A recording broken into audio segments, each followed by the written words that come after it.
Hi friends, இன்றைக்கி நம்ம வீடியோவில் என்ன பார்க்க போகிறோம் அப்படின்னு சொன்னால், நம்ம வந்துட்டு ஸ்க்ரீன் ரெக்கார்ட் பண்ணும்போது, அதாவது நம்மளுடைய ஆண்ட்ராய்ட் ஃபோனில் ஸ்க்ரீன் ரெக்கார்ட் பண்ணும்போது நம்ம வந்து மவுஸுடைய க்ரஷரை எப்படி நம்ம பயன்படுத்துறது அப்படின்றத நம்ம பார்க்க போகிறோம். லேப்டாப்பு கம்ப்யூட்டரில் தான் நம்ம வந்துட்டு மவுஸுடைய க்ரஷர் நம்ம யூஸ் பண்ணியிருப்போம். ஆனால் வந்துட்டு நம்மளுடைய ஆண்ட்ராய்ட் மவுஸுடைய க்ரஷர் எப்படி யூஸ் பண்ணுறது அப்படின்றத நம்ம பார்க்க போகிறோம். நம்ம வீடியோக்குள்ளே போகிறதுக்கு முன்னாடி நம்ம சேனலை புதுசாக பார்க்குறவங்க மறக்காமல் சப்ஸ்கிரைப் பண்ணிங்க. கூடவே பக்கத்தில் இருக்கக்கூடிய பெல் ஐக்கானை ப்ரெஸ் பண்ணி ஆள்னு கொடுத்தீங்கன்னா நான் போடுற வீடியோலாம் உங்களுக்கு உடனே நோட்டிஃபிகேஷனாக வரும். வாங்க இப்போ நம்ம வீடியோக்குள்ளே போயிடலாம். இப்போ நம்ம ஃபஸ்ட்டு என்ன பண்ண போகிறோம் அப்படின்னு சொன்னாக்கா, pixellabனு ஒரு அப்ளிகேஷன் இருக்குது. இது வந்து நீங்கள் ப்ளே ஸ்டோர்லேயே வந்து நீங்கள் டவுன்லோட் பண்ணிக்கலாம். இப்போ நான் வந்து pixellab இந்த அப்ளிகேஷனை வந்து ஓப்பன் பண்ணிக்கிறேன். உங்களுக்கு பார்த்தீங்கன்னா ஓப்பன் பண்ணிங்கன்னா இன்டர்ஃபேஸ் வந்து இந்த மாதிரி இருக்கும். உங்களுக்கு இந்த அப்ளிகேஷன் எப்படி யூஸ் பண்ணுறது அப்படின்னு சொல்லி A to Z full tutorial வந்துட்டு நம்ம ஏற்கனவே வீடியோ போட்டிருக்கிறோம். அந்த வீடியோவுடைய லிங்க் பார்த்தீங்கன்னா நான் மேலே ஐ பட்டன்லையும் கொடுத்துருக்குறேன், டிஸ்கிரிப்ஷன்லேயும் இருக்குது, நீங்கள் செக் பண்ணி தெரிஞ்சுக்கலாம். இப்போ நம்ம வந்துட்டு என்ன பண்ண போகிறோம் அப்படின்னு சொன்னாக்கா, ஃபஸ்ட்டு நம்ம வந்துட்டு இந்த க்ரஷர் அந்த அம்புக்குறியை வந்து நம்ம ரெடி பண்ணிக்க போகிறோம். இப்போ இந்த நியூ டெக்ஸ்ட்னு இருக்குது பார்த்தீங்களா, இதை வந்து நம்ம டிலீட் பண்ணிடலாம். இங்கே டிலீட் ஆப்ஷனுக்கு பாருங்கள், நான் வந்து இங்கே டிலீட் கொடுத்துட்றேன். இப்போ நான் வந்து டிலீட் கொடுத்தேன். இது வந்து பார்த்திங்கன்னா நமக்கு ப்ளைனாக இருக்குது. இதில் நம்ம என்ன பண்ண போகிறோம் அப்படின்னு சொன்னாக்கா, கீழே வந்தீங்கன்னு சொன்னாக்கா உங்களுக்கு வந்துட்டு மூணாவது ஆப்ஷன் இருக்குது பாருங்கள். இந்த மூணாவது ஆப்ஷன் நீங்கள் உள்ளே போயிட்டீங்க அப்படின்னு சொன்னாக்கா, இங்கே லாஸ்ட்டில் வந்து ஏரோன்னு ஒரு ஆப்ஷன் இருக்குது பாருங்கள். இந்த ஏரோவை நீங்கள் டச் பண்ணுங்கள். இந்த ஏரோ நீங்கள் டச் பண்ணிவிட்டு இதை பார்த்திங்கன்னா நம்ம எப்படி வேணாலும் நம்ம சைஸ் வந்து நம்ம சரி பண்ணிக்கலாம். ஸ்ட்ரைட்டு எப்படி வேணாலும் நம்ம இதை அட்ஜஸ்ட்மெண்ட் பண்ணி சரி பண்ணிக்கலாம். இது நீங்கள் கீழே ஸ்க்ரோல் பண்ணிங்க அப்படின்னு சொன்னாக்கா பாருங்கள், இப்போ நீங்கள் வந்து அட்ஜஸ்ட்மெண்ட் பண்ணிக்கலாம். நீங்கள் எப்படி வேணாலும் நீங்கள் அட்ஜஸ்ட்மெண்ட் பண்ணிக்கலாம். அதே மாதிரி நீங்கள் உங்கள் ஷேப்பை கூட நீங்கள் சேஞ்ச் பண்ணிக்கலாம். பேக்கு ஃப்ரண்ட்டு எல்லாம் வந்து நீங்கள் சேஞ்ச் பண்ணிக்கலாம்.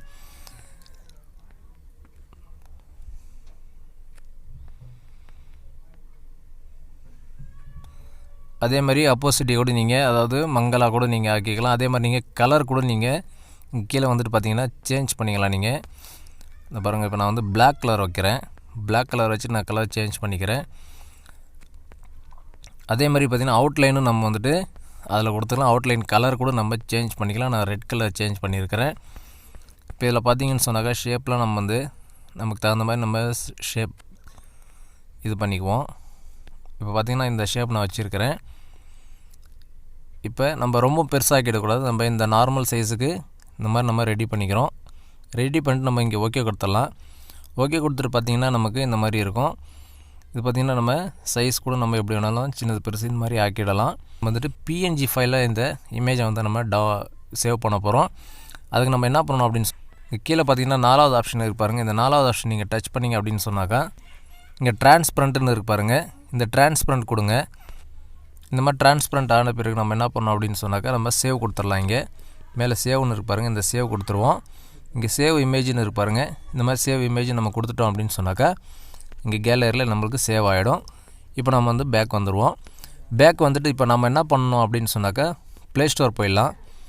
ப்ளே ஸ்டோர் போயிட்டீங்க அப்படின்னு சொன்னாக்கா சர்ச் பாரில் போய்ட்டு ஸ்க்ரீன் ரெக்கார்டர் அப்படின்னு சொல்லிட்டு நீங்கள் டைப் பண்ணுங்கள். ஸ்க்ரீன் ரெக்கார்ட் நீங்கள் டைப் பண்ணிங்கன்னு சொன்னாக்கா நிறைய ஸ்க்ரீன் ரெக்கார்டர் அப்ளிகேஷன் வந்து உங்களுக்கு டிஸ்பிளே ஆகும். இதில் பார்த்திங்கன்னா நம்ம எது சூஸ் பண்ணோம் அப்படின்னு சொன்னாக்கா ஸ்க்ரீன் ரெக்கார்ட் நோ ஆட்ஸ்னு இருக்கு பாருங்கள். இந்த அப்ளிகேஷன் வந்து தான் நம்ம டவுன்லோட் பண்ணிக்கணும். இப்போ நான் வந்து இது ஆல்ரெடி டவுன்லோட் பண்ணியிருக்கிறதால நான் எனக்கு ஓப்பன் கேட்குது. நான் வந்து ஓப்பன் கொடுத்துக்கிறேன். இப்போ நம்ம ஓப்பன் கொடுத்தோம் அப்படின்னு சொன்னாக்கா நமக்கு இன்டர்ஃபேஸ் வந்து இந்த மாதிரி இருக்கும். இதில் நம்ம என்ன பண்ணணும் அப்படின்னு சொன்னால் ஒன்றும் பண்ணலாம். நம்ம சிம்பிளாக வந்துட்டு ஒரு செட்டிங்ஸ் மட்டும் நம்ம மாற்றணும். மற்றபடி எதுவும் மாற்ற தேவையில்லை. இங்கே பார்த்தீங்கன்னா 3 லெஃப்ட்டில் இந்த 3 லைனுக்குள்ளே போயிடுங்க. செட்டிங்ஸ்னு இருக்கும். இந்த செட்டிங்ஸ் உள்ள வந்துட்டீங்க அப்படின்னு சொன்னால் நீங்கள் ஸ்க்ரோல் பண்ணிகிட்டே வாங்க. ஸ்க்ரோல் பண்ணிகிட்டே வந்தீங்கன்னா உங்களுக்கு வந்து பார்த்திங்கன்னா ரிசொல்யூஷன் நீங்கள் வந்து உங்களுக்கு எவ்வளோ வேணுமோ நீங்கள் சேஞ்ச் பண்ணிக்கலாம். இதில் நீங்கள் என்ன வேணாலும் வச்சுக்கலாம். நீங்கள் 1080 720 இந்த மாதிரி நீங்கள் உங்களுக்கு தகுந்த மாதிரி நீங்கள் வந்துட்டு இங்கே செட் பண்ணிக்கலாம்.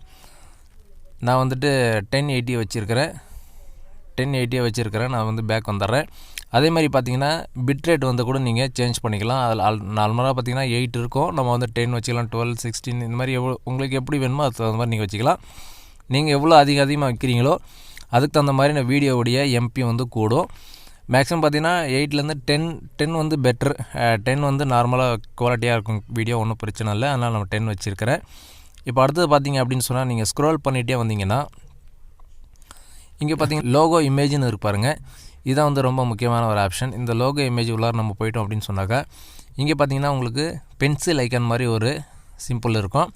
இது நீங்கள் டச் பண்ணிங்க அப்படின்னு சொன்னாக்கா நம்மளுடைய கேலரி ஓப்பன் ஆகும். கேலரி ஓப்பன் ஆகிடுச்சுன்னு சொன்னால் நம்மளுடைய இமேஜ் எந்த இமேஜ் வேணாலும் நம்ம வந்துட்டு இந்த மாதிரி வந்து ஆட் பண்ணிக்கலாம். நம்ம பிக்சல் லேபில் நம்ம ரெடி பண்ணி வச்சுருக்கிற அந்த ஏரோ மார்க், அதாவது வந்துட்டு அந்த ஏரோ நம்ம ரெடி பண்ணி வச்சுருந்தோம் இல்லைங்களா, அதாவது மவுஸுடைய க்ரஷர், அது வந்து நம்ம இங்கே கேலரியில் போய்ட்டு நம்ம எடுத்துகிட்டு வந்துடலாம். அந்த மாதிரி தான் நம்ம வந்து செட் பண்ணோம். நம்ம இது டச் பண்ணோம் அப்படின்னு சொன்னால் நம்மளோட கேலரி ஓப்பன் ஆகும். இப்போ நம்ம பிக்சல் லேபில் ரெடி பண்ணி வச்ச அந்த ஏரோ மார்க் வந்துருச்சு பாருங்கள். நம்மளோட பிஎன்ஜி ஃபைலை நம்ம சேவ் பண்ணிவிட்டு இந்த மாதிரி நம்ம செட் பண்ணிக்கலாம்.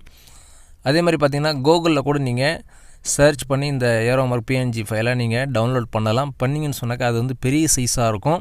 அதனால் இதில் வந்து செட் ஆகாது. அதனால் நம்ம பிக்சல் லேபில் இந்த மாதிரி ரெடி பண்ணிட்டோம் அப்படின்னு சொன்னாக்கா ஒன்றும் பிரச்சனை இல்லை.